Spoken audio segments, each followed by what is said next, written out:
What's up, guys? My name's Dustin. I go by Limestone Picker here on YouTube.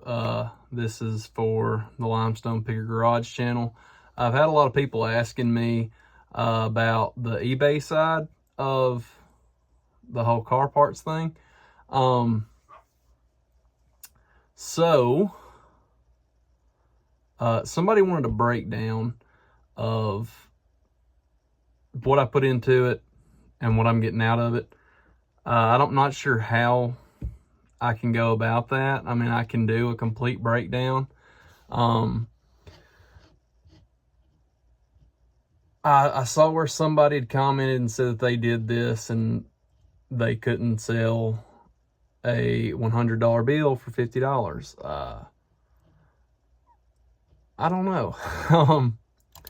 Let's see. I'll go through what I've sold. And I'm sorry for this haziness right here. I'm recording this on my phone, not on my GoPro, and my screen protector is right there on my camera. So if you're wondering why that's like that, that's why. So these will be the shipped ones. I have a couple waiting shipment. One of them is the Tacoma fog light switch. That sold for $35 free shipping.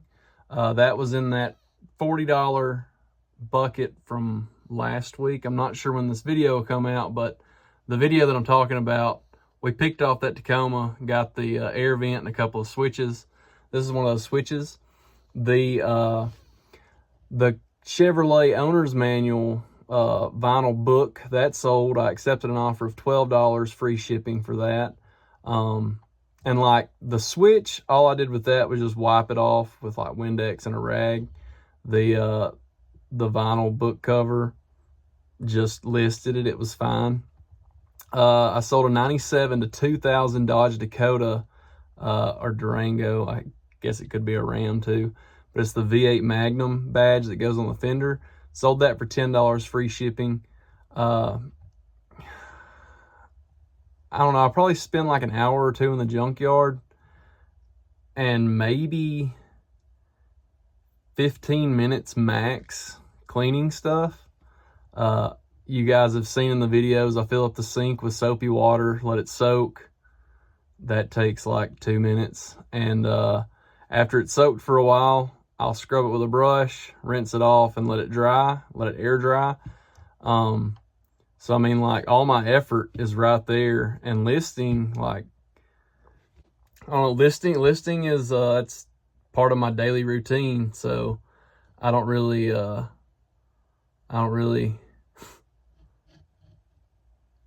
think about it too much. I'm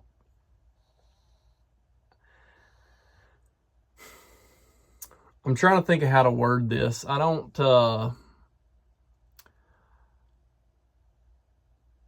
My pictures are professional-ish. I don't want to spend too much time on taking the perfect photo to sell something. Either somebody wants it or they don't. Really, if you have a flaw, show that, put it in the description, make sure that it's known. But the best way to get a sale, if you want it that bad, undercut everybody. Don't undercut them crazy, because your items will sell.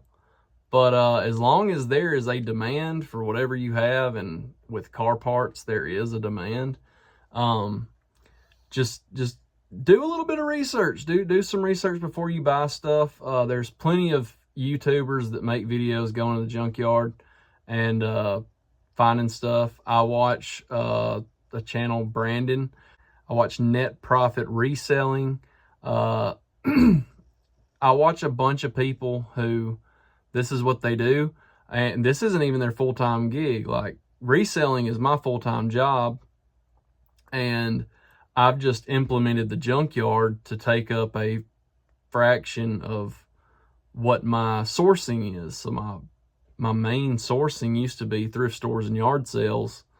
The junkyard is just, there's too much there, and it's too cheap not to devote some of my time. I'd say probably it's probably gone up to half my time sourcing is spent at the junkyard. I really don't go to thrift stores a lot anymore, and I have enough stuff in my death piles that I can just list off that. But yeah, just do research, and sell-through rate's everything. I don't primarily worry about the sell-through rate too much. I'm still in the process of building my inventory, but my sales are good. At least I would say that car parts have went from maybe making up like 10 to 15% of my sales to now they are half, and I have over 1,000 items listed.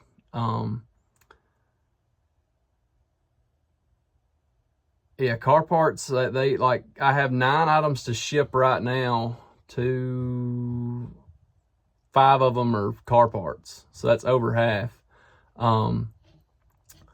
After that, we have one of those windshield cowl pieces. I don't know if I don't have any to show you, but those corner pieces in front of the windshield on OBS Chevys and GMCs that I was getting in one video. I sold 2 of those to 2 different people. One of them is actually the broken one. It sold for $25, and then I accepted an offer on the other side one, whatever. It sold for $20. So both of those, free shipping on those. But if we go to my paid and shipped, like I said, these are my last 5 shipped out items came from the junkyard. And it's a Honda emblem off the trunk. That sold for $15 free shipping. A Ford owner's manual case that sold for $18 free shipping. The Toyota vinyl case that sold for $25 free shipping. The 87 and 91 Ford F-150 emblem that sold for $12 free shipping. Jaguar X-Type owner's manual that sold for $25 free shipping. So I mean, things move. I accept offers. Like if somebody sends me an offer on something and it's not, like, as long as I can make something after shipping it, I'm gonna accept it. And I've learned that with car parts, people aren't as likely to send you a crazy lowball offer. Like, I won't say that it won't happen, but for the most part, it's something I have listed for like $30 or $20, and they'll send me an offer of like 28 to 24, and then like 18 to 15, and I'm fine with that. Like, you guys watch my videos, you know what I pay for stuff. A lot of the times I get out of there really cheap. Sometimes I pay up a little bit more, but my margins for this are pretty good. I know that that's not the case for everybody. A lot of junkyards are not like mine. My junkyard is awesome from what I've heard. Some of you comment about yours. I do not recommend LKQ, like, unless they have something you are specifically going after that you need. If I was going to flip vehicle parts, I would not be going to LKQ. That's just me. I know a bunch of you, like, people who know what to look for. If you want to find what to put on eBay for car parts, watch the people who go to LKQ and pull apart like that, because they're paying up for their items. That means they're going to get a solid return. They're not picking just random crap like I do. That's the truth. I buy my knowledge. I don't do a lot of research inside the junkyard because it's so cheap. That's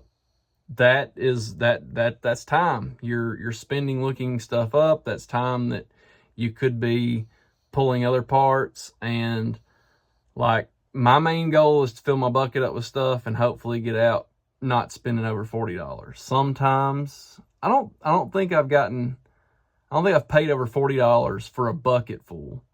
Now, if I have other stuff that's outside the bucket, yes, it'll be over $40. But For the most part, I try not to spend over $40, and that's entirely up to the guy at the window. The Ford Edge overhead console light, that sold for $25 plus shipping. Like, that was a day that we spent $40, and that paid for half of it right there. The sun visor clips off that 3000 GT, those sold for $20 free shipping, and there's no better feeling than when a car part sells for full asking price and you don't have to do like any effort or put in any effort to get that person to buy it. A lot of times I'll send out offers, and I don't think anybody, I could send out an offer to somebody and then somebody else see that listing right after I sent that offer, and they'll pay full price. We got a Ranger emblem that sold for $16. A lot of my sales are media. I sell a lot of media, but like I said, I'm shifting away from thrift. Like, I still like thrifting. I still like going to thrift stores and buying stuff, but yeah. So these little bubble mailers, that's what you ship out VHS, DVDs, all that in. That's what I ship out emblems in. And you guys have asked me how I ship the emblems.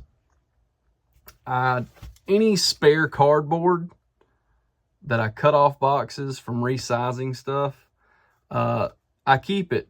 And then if it's got prongs on it, I stick the emblem through there on enough cardboard to where the prong can't break, theoretically. And I'll put it, as long as it'll fit in one of these, I'll put it in there. Usually they won't go above the halfway mark. I'll fold that over, tape it, and then put the label on it, send it on its way. I haven't had anybody complain about my packing so far. And I've even just used regular poly bags with the cardboard method. And same. There are some scenarios where I would use a box, like if it's multiple emblems, or maybe one of them's like really thick with the prongs and there's other ones with it. But even then, I'm using like a 6x4x4 box. So it's not big, it's not heavy, gets the job done, you get it shipped out, the people get their emblems, they're good with it. If you guys remember in a video, I found a Dodge Ram heavy duty emblem. It was like all one piece at heavy duty. It was on the ground. Somebody had pulled that off and left it on the ground. I picked it up and it sold for $25. Acura TSX emblems, $20. Honda, another H, $15. Another H, $15. The Ford spell out off the back of a tailgate, I accepted an offer of $60 for those. That Mustang dash clock sold for $37.99. I think I accepted an offer on that. Maybe. That might have been what I had it priced at. Acura TSX driver's side sun visor. So if you see those, that one sold for $60 free shipping. But that one sold quick, like within 10 minutes of listing. And I don't want to say that I could have, usually when you list something and it sells that quick, you underpriced it. There were so many solds for $60, and I think there were some listed like a little bit higher. I think that's just what people want to pay for it, maybe, I don't know. But that thing sold super quick. So if you see Acura TSX driver's side sun visors, grab them. I still have the passenger side. It is not sold yet. Camaro emblem sold for $10. That wasn't great. Jaguar leather manual. I talked about this in one video. We picked up another one. This was actually, so when I first started going to the junkyard pretty regularly, my dad and brother started doing it too. There was so much in the junkyard, like we weren't really competing against each other, but they started selling stuff too. And this is where that that quantity comes into play. My brother was listing the stuff, and then he just didn't want to do it. My dad didn't have time to do it, but they were using his eBay. And they had a box of stuff that was listed and a box of stuff that wasn't listed. That box that wasn't listed just sat in a closet, and I was like, you know what? I'm gonna list it. It needs to get gone, and something needs to happen to it. If it's not listed, nobody can buy it. So I put it on my account, and it was a Jaguar leather case. I listed it for $50, free shipping, sold for full asking price. This did not have a manual in it. It was just the case. So that's like, if you're going to get manuals, I would suggest splitting them up, because you're more likely to sell the outer case over the manual, because either people don't care to have the manual, or they have it and they need that case, so they don't need the whole setup, you know. But yeah, I don't know how long that was listed. I'm not really sure how to check that, but it tells you whenever it sells how long it's been listed. 99 to 01 Acura 3.2 TL emblems, $25. And that's just that's all the way to November 19th. So, like I said, quantity, like, okay, I got off track. They didn't have time. My brother quit listing them, and they had like, I don't know, 20 items listed. My dad still sells stuff, and I pack it for him and ship it, but he'll probably have like one sale every 2 weeks. But if you have the inventory, the quantity, you're gonna sell stuff. Like I don't know. Rusty, my buddy Rusty, if you guys have seen him in the videos, he has a way better sell-through rate than I do, but his profit margins are smaller than mine. So like, I think I have like a 40 or 50% sell-through rate, and Rusty has over 100 sell-through rate. As quick as Rusty gets stuff in, he's like, Rusty, right? Yeah, he sells stuff. He's a lot better at it than I am. I wished he would start a YouTube channel and show people his methods for the madness, but I don't know. Anyways, yeah, so that was the first page, and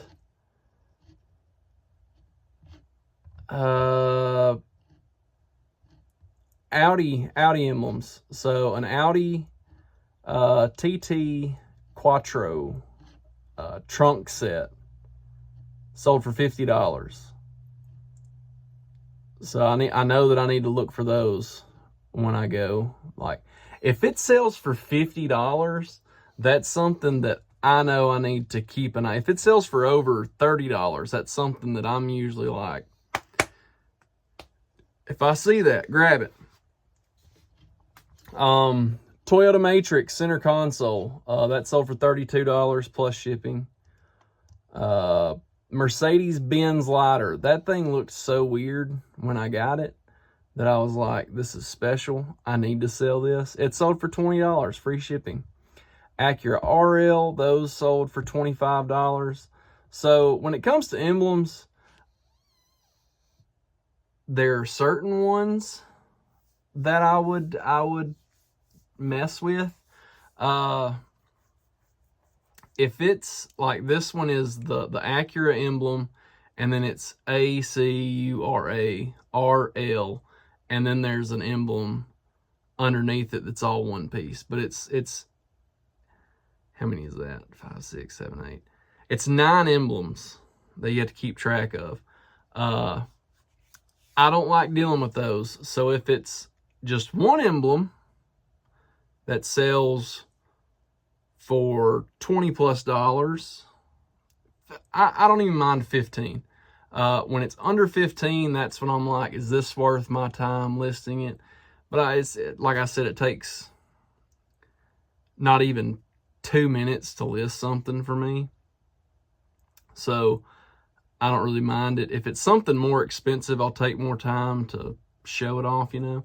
But when it comes to emblems, I want one solid emblem that I can sell by itself. I don't want to have scattered, unless it's worth money. The Eclipse, like the gel Eclipse emblems, I don't know which guy I was watching. He grabbed those. They were like $70 off the last generation Mitsubishi Eclipse. So if you see those, Mustang cup holder, I accepted an offer of $35 free shipping for that. And E250 emblem, that sold for $20. The custom Ford, like under the F-150 emblems, I don't know what you call their, you know, they say custom. It's usually like where the XLT or the XL or whatever they have. This one just said custom. Those sold for $25. Another Honda H sold for $15. The Mustang Pony sold for $15. If you remember, this was an older video that I did. There was a Jeep that had a pouch, a green canvas pouch. And I guess it was for the manual. It could have been, I think, do Jeeps come with like a screwdriver set? I feel like my mom's has a screwdriver set, or Allen keys, something like that. It may be for that. But I found that, got it. It was sun faded, bleached, I don't know, but it sold for $15 free shipping. The Thunderbird, front bird, that sold for $100 plus shipping. I was pretty happy about that one. F-150 80 to 86 XL emblems, those sold for $40. I know that a lot of your junkyards don't have older vehicles, which sucks, because old trucks, like, I want to say anything older than 89, the emblems on it are decent, if not pretty good. Like that 80 to 86 F-150 XL fender set selling for $40, that's pretty good. First gen Dodge stuff, I talk about that a lot. Those are good. I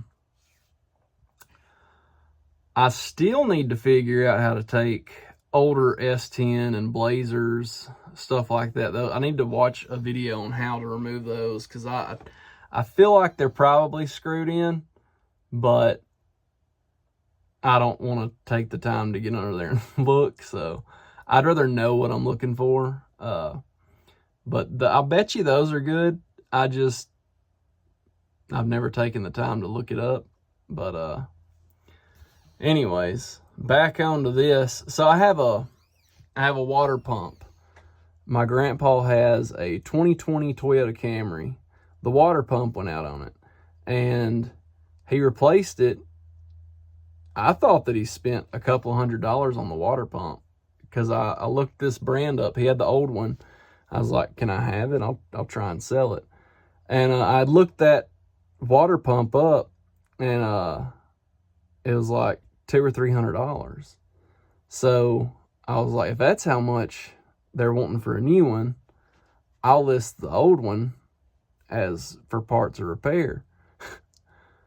And for whatever reason, somebody sent me an offer of $50 plus shipping on that thing, and I accepted it. And my grandpa got his brand new one for $80.